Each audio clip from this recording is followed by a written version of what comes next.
जनाब उस्मान गनी बहुत बड़े अमीर थे, बहुत बड़े अमीरुल मोमिनीन। लाखों मुरब्बा मील पे हुकूमत थी। चंद 100 आदमियों ने आके घेर लिया उस्मान गनी के घर को, और करबला में तो 3 दिन पानी बंद रहा है। हजरत उस्मान गनी पे 40 दिन पानी बंद रहा है, 40 दिन। और हजरत इमाम हुसैन के खैमों के गिर तो पहरा देने के लिए जनाब अब्बास थे। और मैं तारीख़ के सारे मोतबर हवाले अर्ज़ कर सकता हूँ कि जब हजरत उस्मान गनी को ख़तरा हुआ तो मौला अली शेर खुदा ने इमाम हसन और हुसैन को तलवारें पकड़ाई और फरमाया दरवाजे के आगे खड़े हो जाओ, कोई बदबख्त तुम्हारे खालू उस्मान गनी के दरवाजे तक जाने ना पाए। और उस दरवाजे से फिर गया भी कोई नहीं, इसलिए कि वहाँ हसनैन करीमैन का पहरा था। जो गया बेईमान तो पीछे से चढ़ करके गया। हजरत उस्मान गनी लाखों मुरब्बा मील का हुक्मरान, यहाँ जिसके पास चंद वोट हों वो दंदनाता फिरता है, जिसके पास 4 बॉडीगार्ड हों उसकी बात वो करता है तो हवा में। हजरत उस्मान गनी के पास हजारों की फौज है, चंद 100 लोगों ने आपके घर को घेर लिया, शहीद करना चाहते हैं। जनाब उस्मान गनी रदी अल्लाह ताला अन्हो के पास हजरत अली रदी अल्लाह ताला अन्हो, कई और लोग गए। का उस्मान 3 बातें हैं, या तो हमें इजाज़त दो, या तो तुम थोड़ी देर के लिए खिलाफत छोड़ दो, हुकूमत छोड़ दो, चंद दिनों के लिए किसी और को अमीर बनाओ। जनाब उस्मान कहने लगे मुझे तो हुकूमतों से दिलचस्पी नहीं, लेकिन मैं छोड़ नहीं सकता, इसलिए कि मेरे मुस्तफ़ा करीम अलैहिस्सलाम ने मुझे फरमाया था उस्मान अल्लाह तुझे कमीज़ पहनाएगा, लोग उतारना चाहेंगे पर तुम उतारना ना। फरमाया मैं समझ गया हूँ, उससे मुराद यही है, मैं नहीं छोड़ता। का उस्मान फिर इस तरह करें, हमें इजाज़त दें, ये चंद 100 लोग हैं, हमारी तलवारें चंद मिनट में फैसला कर देंगी। जनाब उस्मान गनी फरमाने लगे मैं नबी पाक का शहर अपनी वजह से खून में रंग दूं, मेरी वजह से? नबी पाक अलैहिस्सलाम ने फरमाया था कि मेंढा होगा बकरा जिसकी वजह से मेरे मदीने की गलियों में खून बहेगा, मैं वो बकरा नहीं बनना चाहता। फरमाया मैं नहीं चाहता मेरी वजह से खून बहे और हुजूर के मदीने में बदअमनी हो। उस्मान की जान जाती है तो जाए, पर नबी पाक के मदीने में शोर नहीं होना चाहिए। ए पाए नजर होश में आ, ये कूबे नबी है, आंखों से भी चलना यहाँ बेअददी है। तो कहा उस्मान फिर इस तरह करो, कुछ दिनों के लिए मक्के चले जाओ। मेरी बात की समझ आ रही? कुछ दिनों के लिए मक्के चले जाओ। तो जनाब उस्मान ने दाढ़ी पकड़ ली, कहने लगे देख रहे हो सारी सफ़ेद हो गई है, मैं नबी पाक का शहर छोड़ के नहीं जाना चाहता, मैं रसूलुल्लाह के मदीने में मरना चाहता हूँ, मैं नहीं छोड़ूंगा हुजूर का शहर। ये अंदाज है जनाब उस्मान को। बड़ा सताया गया हजरत उस्मान गनी को, प्रोपेगेंडे किए गए, आपके खिलाफ मुहिम चली। अब्दुल्ला इब्ने सबा ने बड़ी मुहिम जोई की आपके खिलाफ। यहूदियों ने मुसलमानों का रूप धार कर बड़ा आपको सताया, तकलीफें दी। आप अपने रिश्तेदारों को बड़ा देते हैं, फरमाया करते थे जेब से देता हो, माले खजाना से नहीं दे। हजरत उस्मान गनी रदी अल्लाह ताला अन्हु को बड़ा सताया गया। ये वह वाहिद हस्ती है हजरत उस्मान गनी, इन्होंने शहादत कबूल कर ली लेकिन तलवार नहीं चलने दी, लोगों को एक दूसरे के गले नहीं काटने। वो शख्सियत है हजरत उस्मान गनी की, लेकिन बड़ा सताया गया, बड़ा प्रोपेगेंडा। मुझे बताइए इसके बारे में अल्लाह कुरान की आयतें नाजिल कर दे, और जिसके बारे में मुस्तफ़ा करीम एक बार नहीं 3 बार जन्नत की बिशारत अता कर दे। कोई बंदा हमें तारीख बताए, हवाले दे, कहानियाँ सुनाए, तो हम उसकी कहानियाँ देखेंगे या नबी पाक का फरमान देखेंगे? बोले जाके बोलें, जाके किसी कहानी पर कभी भी कान। बस एक हदीस मैंने बड़ी दफ़ा सुनाई है, फिर सुनाता हूँ, तिरमिजी में है। नबी पाक जनाज़गाह तक गए जनाजा पढ़ने, या रसूलुल्लाह फला आदमी इंतकाल कर गया, जनाज़गाह तक तशरीफ़ ले गए जनाजा पढ़ाने, लेकिन जनाज़गाह तक पहुंचकर महबूब ने फरमाया इसका जनाजा नहीं पढ़ाना। या रसूलुल्लाह क्यों? फरमाया इसलिए कि ये उस्मान गनी से बुग़्ज़ रखता था। नबी पाक सैयद आलम सल्लल्लाहु ताला अलैहि वालिहि वसल्लम ने खुद अपनी ज़ुबान मुबारका से तिरमिज़ी शरीफ में हदीस मौजूद है कि नबी पाक सल्लल्लाहु अलैहि वसल्लम उहद पर गए तो उहद कांपने लगा, तो हुजूर ने फरमाया उहद ठहर जा, तेरे ऊपर एक नबी, एक सिद्दीक और 2 शहीद मौजूद हैं। तो वो 2 शहीद कौन थे? एक हज़रत उमर फ़ारूक, एक हज़रत उस्मान गनी रदी अल्लाह ताला। खुद हुजूर ने फरमाया। हज़रत उस्मान गनी کی جو نانی ہے نا، یہ نبی پاک کی سگی پھپھی ہے۔ حضرت عثمان غنی رضی اللہ تعالیٰ عنہ کی جو نانی ہے وہ حضور کی سگی پھپھی ہے۔ یہ چوتھی پانچویں نسل میں جا کے اللہ کے رسول صلی اللہ علیہ وسلم کا خاندانی بنتا ہے۔ اللہ کے محبوب علیہ السلام کی 4 بیٹیاں تھیں، اور چاروں کی چاروں حضرت خدیجۃ الکبریٰ رضی اللہ تعالیٰ عنہ کے بطن سے پیدا ہوئی تھی۔ 4 بیٹیاں۔ حضور صلی اللہ علیہ وسلم نے پہلے اپنی بیٹی حضرت رقیہ کا نکاح حضرت عثمان غنی رضی اللہ تعالیٰ عنہ کے ساتھ فرمایا، ان کا انتقال ہو گیا تو محبوب نے دوسری صاحبزادی جناب ام کلثوم رضی اللہ تعالیٰ عنہ کا نکاح حضرت عثمان غنی کے ساتھ فرما دیا۔ 2 شہزادیاں، 2 بیٹے۔ یہ جو کہا جاتا ہے نا عثمان ذو النورین، عثمان ذو النورین کا مطلب ہے 2 نوروں والا۔ 2 کچھ بادشاہ قسم کے لوگ ہیں، بیٹیوں کو نور مانتے ہیں، باپ کو نہیں مانتے۔ نبی پاک کی دونوں بیٹیوں کو نور مانتے ہیں، لیکن ان کے والد نبی پاک صلی اللہ علیہ وسلم کے بارے میں باتیں گول کر جائے۔ 2 بیٹیاں نکاح میں آئیں تو کیا لقب ہوا؟ عثمان۔ اور مزے کی بات یہ ہے کہ حضرت عثمان کو ذو النورین مولا علی شیر خدا کہا کرتے تھے، حضرت علی کہا کرتے تھے عثمان تو ذو النورین ہے، 2 نوروں والا۔ بریلی کے امام فرمانے لگے، تیری نسل پاک میں ہے بچہ بچہ نور کا، تو ہے نے نور تیرا سب گھرانہ نور کا۔ اور کہنے لگے نور کی سرکار سے پایا دوشالہ نور کا، نور کی سرکار سے پایا دوشالہ نور کا، ہو مبارک تجھ کو ذو النورین جوڑا نور کا۔ مبارک دے رہے ہیں دوسری شادی پر، کہتے ہو مبارک تجھ کو ذو النورین جوڑا نور کا۔ تو حضرت عثمان غنی رضی اللہ تعالیٰ عنہ 4 5ویں مسلمان ہیں۔ تو ابو بکر صدیق رضی اللہ تعالیٰ عنہ تاجر تھے، تاجروں سے ان کی دوستی تھی۔ حضرت عثمان غنی بھی تاجر تھے، تو جناب سیدنا ابو بکر صدیق نے انہیں تبلیغ کی تو وہ مسلمان ہو گئے۔ جب کلمہ پڑھا تو چچا نے باندھ دیا گھر کے اندر، کئی دن باندھے رکھا، کہنے لگا دین چھوڑنا پڑے گا۔ تو آپ نے فرمایا وہ تو جگہ ہی ایسی ہے، جو ایک دفعہ گیا ہے دوبارہ چھوڑ سکتا ہی نہیں، تو ہو ہی نہیں سکتا۔ حضرت عثمان غنی سابقون الاولون میں سے، ابتدائی لوگوں میں سے، ان کی زندگی کے بڑے حسین واقعات ہیں، آپ جانتے ہیں۔ میں 2-3 باتیں صرف ان کی حوالے سے عرض کروں گا۔ ہر آدمی میں ہر صلاحیت ہوتی ہے، لیکن کچھ چیزوں کا غلبہ ہوتا ہے، کچھ چیزوں کا غلبہ ہوتا ہے۔ حضرت عثمان غنی میں 2-3 چیزوں کا بڑا غلبہ تھا۔ سخی تھے تو دریا سے بھی زیادہ سخاوت فرماتے، مالاں والے سخی نہیں ہوندے تے سخیاں کل مال نہیں ہوندا، ایتھے اوتھے دومی جہانی سخی کلال نہیں ہوندا۔ حضرت عثمان غنی رضی اللہ تعالیٰ عنہ بہت بڑے سخی تھے، اتنے بڑے تھے کہ غنی کہہ دیا اللہ کے رسول۔ عثمان غنی تھی، ہر وقت ہی سخاوت، ہر وقت ہی سخاوت۔ اللہ کے رسول صلی اللہ تعالیٰ علیہ وسلم نماز پڑھ کے نکلے، جنت البقیع والی جگہ حضور کو پسند آ گئی۔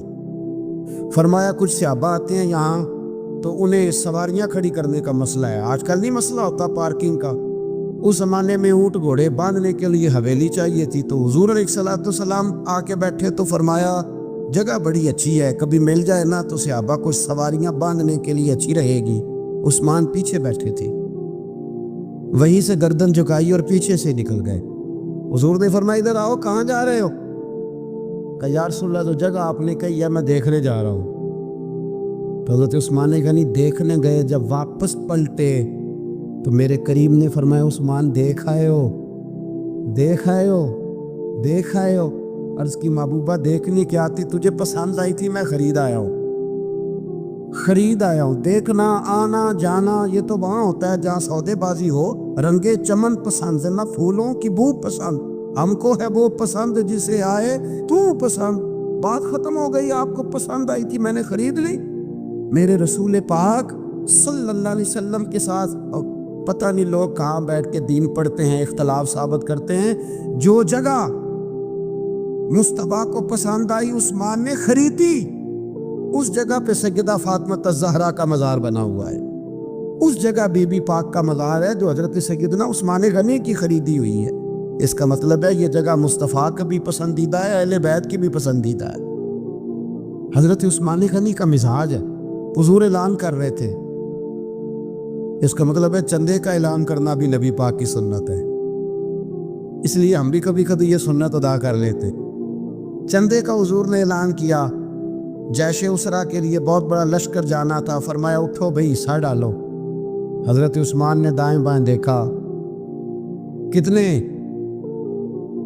बहुत ज़्यादा सिपाहियों के लिए बहुत ज़्यादा सामान चाहिए, कहत का ज़माना है। जनाब उस्मान उठे का या रसूलल्लाह 100 फौजियों का खर्चा, उनका घोड़ा भी दूंगा, घोड़े पर रखने के लिए या रसूलल्लाह सल्लल्लाहु अलैहि वसल्लम जो कजाबा होता है, काठी होती है, वो भी मेरी, फौजी की वर्दी भी मेरी, और जब तक वापस आएगा तब तक सारा खाने का खर्चा भी मेरा।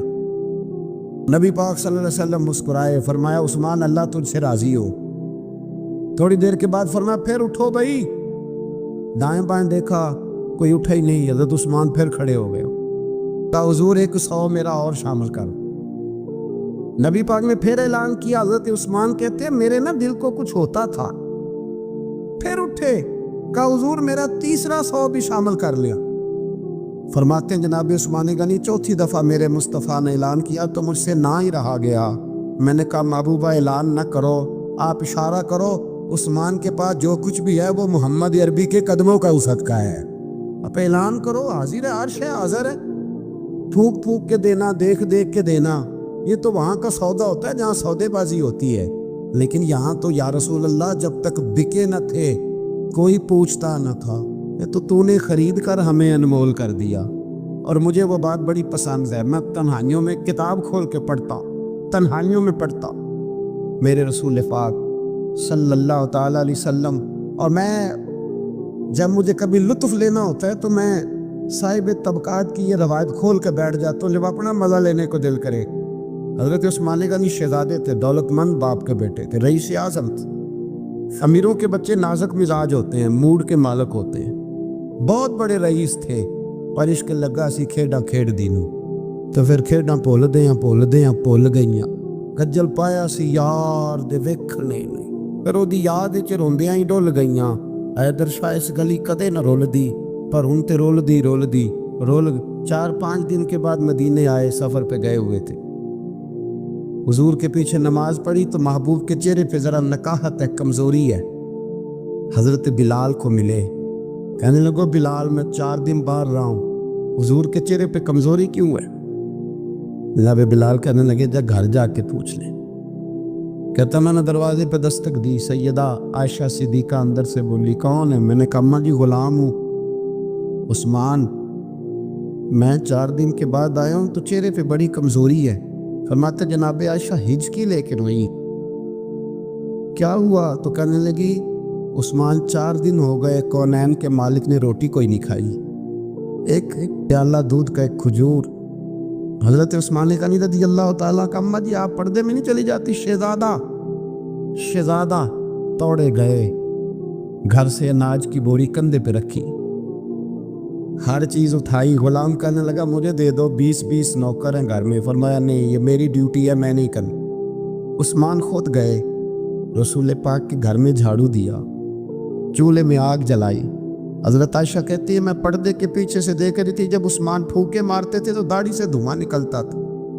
पर उस्मान जिसने पानी का प्याला भी खुद नहीं पिया था, उसने सालन पकाया, फिर रोटियां पकाई तो हाथ जले। खाना पका के और दस्तरखान लगा के मस्जिद में हाज़िर हुए। कहा महबूबा अगर मेहरबानी करें तो घर नहीं आते? हुजूर तशरीफ़ लाए और जब पहला लुकमा तन तंदूर हटां दा बालन ते असी हावां नाल तपाया, कप लुकियां पेड़े कीते, उत्तों इश्क भलेथन लाया, तन दी हांडी मन दा सालन, उत्तों लून सबर दा पाया। गुलाम फरीदा मैं सारी तेरी, तेनू अजे यकीन नहीं आया? का महबूब यहाँ बैठे तो सही, यहाँ बैठे तो सही। हुजूर तशरीफ फरमा हुए और पहला लुकमा जब नबी पाक ने मुंह में रखा तो उस्मान तड़प के रोए। 600 दिनार नीचे रखे, یا رسول اللہ میں نے دولت کو آگ تو نہیں لگانی اگر تیرے کام نہ آئے۔ حضور کس کام کی یہ جائیدادیں، کس کام کی؟ اگر آپ کے گھر میں 4 دن کھانا نہ پکے، حضرت عائشہ صدیقہ فرماتی ہیں عثمان تو چلے گئے، یہ کہہ کے تو میرے مصطفیٰ نے پھر ہاتھ اٹھائے اور ایسی دعا دی کہ میں تڑپ اٹھی، میں رونے لگی۔ حضور نے جھولی اٹھا کے کہا اے اللہ میں عثمان سے راضی ہوں، تو بھی میرے عثمان سے راضی ہو جا۔ اے اللہ میں راضی ہوں، تو بھی راضی ہو جا۔ اور بھائی یہ درد، یہ ذوق، یہ مزاج، یہ انداز، یہ حضرت عثمان غنی کو اللہ نے عطا فرمایا۔ آپ آج لوگ اعتراض کرتے ہم پہ، کہتے ہیں تم پہلے مدینے بعد میں مکے، زیادہ دن مدینے تھوڑے دن، یہ کیا انداز ہے تمہارا؟ سنو حدیبیہ جس کا ذکر قرآن مجید نے کیا، ید اللہ فوق ایدیہم، پڑھو نا گھر میں جا کے قرآن مجید۔ حضرت عثمان غنی رضی اللہ تعالیٰ عنہ ساتھ تھے جب نبی پاک صلی اللہ علیہ وسلم 1400 صحابہ کو لے کے عمرے کی نیت سے نکلے۔ حدیبیہ کی مقام پر کافروں نے روک لیا، کہا عمرہ نہیں کرنے دیں گے۔ حضرت سیدنا عثمان غنی کو نبی پاک نے سفیر بنا کے بھیجا۔ جناب عثمان غنی کئی سالوں کے مکے سے بچھڑے تھے، سامنے کعبہ نظر آیا، احرام بندھا ہوا ہے۔ جب سفیر بن کے گئے تو ابو سفیان کہنے لگے عثمان ہم تیرے رسول کو تو ابھی عمرے کی اجازت نہیں دیتے، باقی لوگ تو نہیں آتے، وہ سامنے کعبہ ہے، وہ حجر اسود ہے، وہ سارا کچھ ہے، طواف کرنا ہے تو کر لو، استلام کرنا ہے تو کر لو، اگر تم نے کعبے کے اندر نماز پڑھنی ہے تو پڑھ لو، صفا مروہ کے پھیرے لگاؤ، تمہیں اجازت ہے۔ نبی عثمان غنی فرمانے لگے قسم ہے رسول کی زلفوں کی، جب تک میرے مصطفیٰ طواف نہیں کریں گے عثمان بھی کوئی نہیں کرے گا۔ عثمان بھی وہ کون سا طواف ہے جس میں طواف اور مدینے والا نہ ہو؟ وہ کون سا عمرہ ہے جس میں عمرہ ہو اور رسول پاک نہ ہو؟ وہ کون سا حج ہے جس میں حج ہو اور امام الانبیاء نہ ہو؟ میرے لیے کہ امام بول پڑے، فرمانے لگے حاجیو آؤ، شہنشاہ کا روضہ دیکھو، کعبہ تو دیکھ چکے، اب کعبے کا بھی کعبہ دیکھو، اور فرمانے لگے غور سے سن تو رضا، کعبے سے بھی آتی ہے صدا، میری آنکھوں سے میرے پیارے کا روضہ دیکھو۔ یہ ہمیں حضرت عثمان غنی نے سکھایا ہے عقیدہ، یہ عقیدہ حضرت عثمان غنی کا ہے۔ بات دور نکل جائے گی، محبت معیار ہوتی ہے، محبت روح ہوتی ہے، محبت تسل ہوتی ہے۔ حضرت عثمان غنی رضی اللہ تعالیٰ عنہ سے کسی شخص نے کہا کہ عثمان کوئی تبدیلی بھی آئی نبی پاک کے غلام بننے کے بعد؟ حضور کے غلام بننے کے بعد کوئی تبدیلی بھی آئی؟ لوگ اپنی اپنی تبدیلیاں بتاتے رہے۔ جناب عثمان غنی نے 2 جملے کہے، لوگ کہتے ہیں ہماری چیخیں نکل گئیں، یہ معراج حضور سے پیار کی محبت اور عشق کا یہ رنگ عثمان غنی کا۔ حضرت عثمان غنی کہنے لگے تم تبدیلی کی بات کرتے ہو؟ میں نے جب سے نبی پاک کے ہاتھ میں سیدھا ہاتھ دے کے بیعت کی ہے، میں نے یہ ہاتھ دوبارہ کبھی گندگی کو نہیں لگایا، اور فرمایا جب سے پہلی نظر سے جلوہ بدوہا دیکھا ہے، میں نے اس کے بعد اپنی شرمگاہ کو بھی کبھی نہیں دیکھا، اس لیے کہ ان آنکھوں میں رسول اللہ کے جلوے رچ بس گئے۔ یہ معیار پیدا کیا جناب عثمان غنی۔ اور مدینہ منورہ سے جو محبت ہے نا مسلمان کی، اس کا اگر اصل رنگ دیکھنا ہو تو جناب عثمان غنی کو زندگی کو دیکھا جائے۔ اصل رنگ حضرت سیدنا عثمان غنی با حیا بڑے تھے۔ کیا بڑے تھے؟ کچھ لوگ بے حیا ہوتے ہیں، کسی کو بھی نہیں چھوڑتے، نہ صحابہ کو، نہ اہل بیت کو، نہ کسی اور کو۔ عثمان با حیا بڑے تھے۔ کتنے؟ حضرت عائشہ صدیقہ فرماتی ہیں، مشکات میں مسلم میں موجود ہے، آپ فرماتی ہیں نبی پاک بیٹھے تھے تو حضور کی نا پنڈلی مبارک، مرد کے لیے حکم ہے ناف سے گھٹنے تک چھپا کے رکھے، پنڈلی ننگی ہو بھی جائے نا یہ پنڈلی تو اس کی اجازت ہے شریعت میں مرد کے لیے۔ فرماتی ہیں اللہ کے محبوب لیٹے ہوئے تھے اور حضور کی قامت پنڈلیوں سے تھوڑی اونچی تھی، تو حضرت ابو بکر صدیق آئے تو نبی پاک نے فرمایا آ جاؤ، حضور لیٹے رہے۔ ماتی تھوڑی دیر گزری تو حضرت عمر فاروق آئے، حضور اجازت ہے، تو نبی پاک صلی اللہ علیہ وسلم نے فرمایا آ جاؤ، نبی پاک لیٹے رہے۔ چند لمحے گزرے تو عثمان غنی آ گیا، حضور آ جاؤ، فرمایا 1 منٹ۔ اللہ کے حبیب اٹھے، تامت مبارک کو سمیٹا، پنڈلیوں کو ڈھانپا، حضور بیٹھے، عثمان آئے، باتیں ہوئی، چلے گئے۔ حضرت عائشہ کہتی ہے میں پردے کے پیچھے سے دیکھ رہی تھی मैं हाजिर खिदमत हुई का महबूबा समझ नहीं आई। आए अबू बकर भी हैं, मेरे वालिद आए, उमर भी हैं, मकाम उनका भी बड़ा है, पर उस्मान आए तो आपने कपड़ा सीधा किया। फरमाया आयशा मैं उससे हया ना करूं जिससे अल्लाह के फरिश्ते भी हया करते हैं। हजरत उस्मान गनी रदी अल्लाह ताला अन्हु अपने अपने घर के अंदर होते तो कई कपड़े लपेटे रहते, कई कपड़े जनाब। मैं एक नतीजा आपके सामने रखना चाहता हूं, मेरी तरफ देखे, कई कपड़े लपेटे रहते, कपड़ों के ऊपर कपड़े, शर्म हया के पैकर। जनाब उस्मान गनी गुस्ल करते तो कपड़ों समेत करते, फरमाते ना भाई मुझे शर्म आती, पैक करे शर्म हया। उसका नतीजा क्या निकला? हजरत रुकैया रदी अल्लाह ताला अन्हा के साथ जनाब उस्मान गनी का जब निकाह हुआ तो अभी पर्दे की आयतें नहीं आई थे, शर्म हया के पैकर थे, अभी पर्दे का हुक्म नहीं आया था। सहाबा बेदरेग आते जाते थे एक दूसरे के घरों में। अल्लाह के महबूब अलैहिस्सलाम ने गोश्त पकाया तो फरमाया हजरत उसामा बिन जैद को जाओ उस्मान को भी दे आओ। जनाब उसामा बिन जैद फरमाते हैं मैंने गोश्त पकड़ा, सालन पकड़ा और उनके घर पहुंचा, जामे तिरमिज़ी में मौजूद है। फरमाते मैं जब अंदर दाखिल हुआ मुस्तफ़ा की शहजादी को देखा और फिर उस्मान गनी को देखा। फरमाते हैं जिन्हें मैंने देखा ऐसा जोड़ा मैंने कभी नहीं देखा था। मैं बस हल्का सा मुस्कुरा के पलट आया, ना उन्होंने कुछ पूछा ना मैंने कुछ बताया। फरमाते हैं जब मैं मस्जिद में दाखिल हुआ ना, पहला कदम ही रखा तो मुस्तफ़ा करीम ने फरमाया उसामा दे आयो सालन। मैंने कहा या रसूलल्लाह दे आया हूँ। फरमाया ऐसा सोना जोड़ा पहले कभी देखा है? देखा है कभी? मैंने कहा नहीं हुजूर मैंने नहीं देखा। तो मेरे मुस्तफ़ा करीम ये लफ्ज़ तिरमिज़ी के नहीं, ये शाह वलीउल्लाह साहब ने इज़ालतुल खिफ़ा में लिखे हैं। मेरे महबूब पाक अलैहिस्सलाम ने फरमाया उस्मान की शक्ल एक तो जद्दुल अंबिया इब्राहीम खलीलुल्लाह से मिलती है, और दूसरा फरमाया अगर किसी ने मेरे जलवे देखने हो तो वो भी उस्मान के चेहरे में नजर आएंगे। ओ नौजवानों पैगाम दे रहा हूँ, रिजल्ट निकाल रहा हूँ। बेहयाई बेशर्मी की गुफ्तगू वाले के चेहरे पे हुस्न नहीं आता, तू हयादार बनता जा, रब ताला तुझे हुस्न व जमाल अता फरमाता जाएगा। जितना हया तेरे अंदर होगा उतना नूर तेरे मुखड़े पे होगा, जितनी शर्म में तू लिपटा हुआ होगा उतनी अल्लाह तुझे ताजगी अता करेगा। मेरे अल्लाह फरमाया करते जो गंद बोलता है उसके चेहरे का हुस्न सबसे पहले छीन जाता, और फरमाया जो बुरी बातें सोचता है जिसकी सोच बुरी होती है सबसे पहले उसके चेहरे का हुस्न बिगड़ता है। अगर चुताता है ताज़ा रहे, ठंडा रहे, नूरानी रहे, तो फिर हज़रत उस्मान ने तुझे बताया है कि शर्म वाला बन के रहे, अल्लाह सबसे ज़्यादा हुस्न तुझे ही अता फरमा देगा। ज़्यादा बोलने वाला, ज़्यादा बातें करने वाला, जो मुंह में आया कह गया, उस आदमी की नूरानियत चली जाती।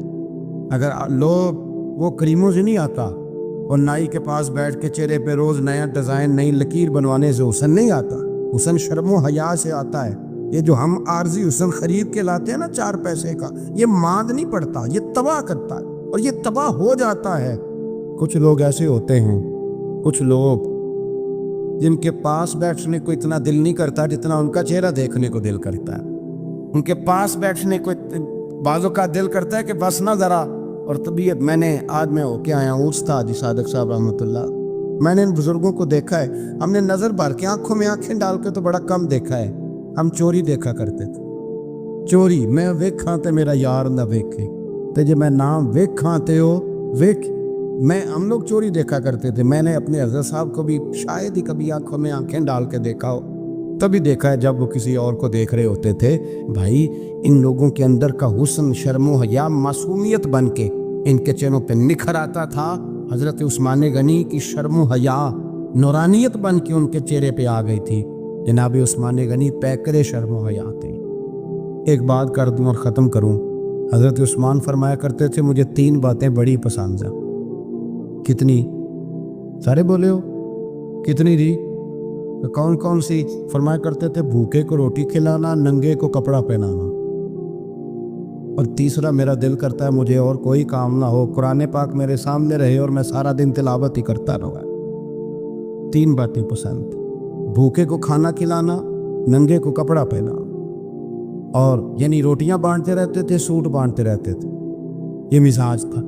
फरमाते थे मेरी पसंद है। तीसरा मेरा दिल करता है कि कुरान मजीद पढ़ा रहे और मैं, वो कुएं की बात बड़ी मारूफ है, मैंने बस इशारा करना है, نبی پاک نے بھی اعلان کیا تو بڑا ہی اعلان کر دیا، فرمایا وہ میٹھے پانی کا کنواں ہے، قبضہ یہودی کا ہے، جو بندہ خرید کر وقف کرے گا نا اسے کیا ملے گا؟ تو حضور نے فرمایا میری جیب میں جنت کی ٹکٹ ہے، وہ اسے جنت دے دینی۔ یہ ہے عرض جنت، یہ طیبہ کی زمین ہے، جنت بھی یہی مال کے جنت بھی یہی ہے، جنت لے لے مجھ سے، لے لے۔ حضرت عثمان غنی گئے، اس کو کہا بھائی کنواں میرے ہاتھ بیچ دے۔ کنویں کی قیمت تھی 500-700 دینار، تو حضرت عثمان 500-600 دینار کل کنویں کی قیمت تھی۔ جناب عثمان غنی گئے، یہودی کو پتا تھا کہ یہ خریدنا چاہتے ہیں، فرمایا یار یہ کنواں بیچ دو۔ کہنے لگا نہیں بیچنا۔ فرمایا قیمت منہ مانگی، کہنے لگا قیمت میری مرضی کی، کہا تمہاری مرضی کی، اپنی اپنی اوقات ہوتی ہے نا قیمت لگانے کی، تمہاری مرضی کی۔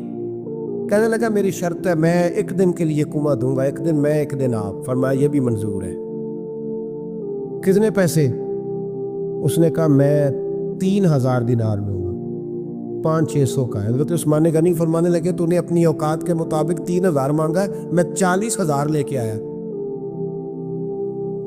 اپنی اوقات کے مطابق مانگا، 40,000 دینار میری جیب میں۔ یہودی کہنے لگا عثمان تو تاجر ہے، اور عام تاجر نہیں، عالمی سطح کا تاجر ہے، لوگ تیری تجارت کی مثالیں عرب میں دیتے ہیں، پر 500-600 کا کنواں 40,000۔ فرمانے لگے مسئلہ کنویں کا نہیں، مسئلہ مصطفیٰ کے فرمان کا ہے، وہ جو حضور کا فرمان پورا کرنا ہے نا اس کے لیے 40,000 تھوڑے ہیں، میرے پاس تھے ہی اتنے سے لے کے آیا ہوں۔ حضرت عثمان نے پیسے چکائے، اس نے کہا ایک دن پانی ملے گا، فرمایا منظور ہے۔ وہ ایک دن بیچا کرتا تھا پانی، حضرت عثمان نے اعلان کر دیا جو میرا دن ہے نا فری پیو۔ ملا رومی رحمۃ اللہ علیہ فرماتے ہیں کنویں سے سادہ پانی نکل جائے تو تازہ آ جاتا ہے، اور اگر پانی کنویں کے اندر رہے سارا ختم نہ ہو تو باسی ہو جاتا ہے۔ اس لیے فرمایا کرتے تھے میں اس کنویں سے پانی پیتا ہوں جس پہ رش زیادہ ہوتا ہے، اس لیے کہ وہاں سے پانی ختم ہوتا ہے تو تازہ آتا رہتا ہے۔ فرماتے تو اللہ کے رستے میں سارا خرچ کر دے، اللہ تازے عطا کر دے گا اور پہلے سے زیادہ عطا کر دے۔ میرا آپ کا مسئلہ یہ ہے کہ تجارت بندوں کے ساتھ ہے، بندوں کے ساتھ جو تجارت ہے نا بندے کنجوسی کر جاتے ہیں، بندے کا تو صحیح کام چل جائے تو پارٹنر کو فارغ کر دیتا ہے، تو فارغ ہے، اور اگر کبھی کسی کی دکان میں کوئی کرایہ دار اچھا اس کی دکان چل جائے تو مالک کہتا ہے تو جا اب دکان میں نے خود کھول لی ہے، وہ فارغ کر دیتا ہے۔ بندوں کا تو مزاج ہے، اور اللہ تبارک و تعالیٰ سے جب تجارت ہوتی ہے نا، میں نے ایسے لوگ دیکھے جن کے گھروں میں لاکھوں روپیہ مہانہ آتا ہے، غربت نہیں جاتی۔ تم کو سوچنا چاہیے کہ کثرت والا پیسہ آیا ہے پر برکت والا نہیں آیا۔ حضرت عثمان غنی رضی اللہ تعالیٰ عنہ فرماتے ہیں کہ میں نے پہلے بھی میں بڑا تاجر تھا، لیکن جب سے مصطفیٰ کے نام پر خرچ کرنا شروع کیا پھر کہاں کہاں سے آیا کب، اور بڑی سیانی بات فرماتے ہیں۔ آپ فرماتے ہیں میں کلمہ پڑھنے سے پہلے تجارت کو وقت زیادہ دیتا تھا، اور مسلمانوں ہونے کے بعد میں نے تجارت کو ٹائم تھوڑا دیا ہے، پر اللہ نے روزی مجھے زیادہ عطا فرمائی۔ اس لیے برکت پر ہماری توجہ نہیں رہی، غیبی خزانوں پر خیال ہم نے چھوڑ دیا ہے۔ غیبی خزانوں سے جو چیز ملتی ہے وہ زیادہ ملتی، جو مادی ذرائع سے ملتی ہے وہ چیز کم ہوتی۔ حضرت عثمان غنی پر الزام لگا جب آپ کا دور حکومت تھا، یہ یاد رکھیں کہ سب سے زیادہ الزامات حضرت عثمان غنی پہ لگائے گئے۔ جن بندوں کے قد کاٹ زیادہ ہوتے ہیں ان کے خلاف پراپوگنڈے بھی لمبے چوڑے ہی ہوتے ہیں۔ یہ بڑی بات یاد رکھنا۔ کہا جائے کہ حضرت عثمان لوگوں کو نوازتے بڑھائے، بڑا دیتے ہیں حضرت عثمان غنی۔ تو حضرت عثمان غنی فرمایا کرتے تھے حکمران تو میں آج بنا ہوں تو میں تو پہلے بھی بڑا دیتا تھا، وہ کس خزانے سے دیتا تھا؟ آپ جواب دیا کرتے۔ دیکھیں ذرا، لاکھوں لوگ حج کرنے آتے تھے، پر حضرت عثمان غنی حج کرنے جاتے تو اعلان کر دیتے کہ کوئی حاجی حج کے موقع پر آ کے کھانا نہ پکائے، سب کو کھانا عثمان غنی اپنی جیب سے دیا کرے۔ مینا میں لنگر خانہ ہوتا تھا حضرت عثمان غنی کا، مینا میں فرماتے تھے کھاؤ حاجیوں جتنا کھا سکتے ہیں، اور پھر حضرت عثمان غنی کا اعلان تھا خدام کو کہتے تھے میں آخر میں کھاؤں گا، پہلے میرے سارے آنے والے حاجیوں کو کھلایا جائے۔